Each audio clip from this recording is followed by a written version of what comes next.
さん、こんにちは。今日の日本語の時間は自己紹介です。皆さん、はじめまして。私は夏くるみです。私は高校生です。今、高校2年生、17歳です。よろしくお願いします。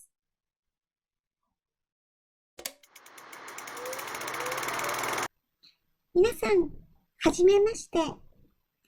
私は夏くるみです。私は高校生です。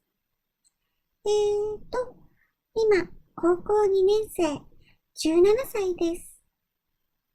よろしくお願いします。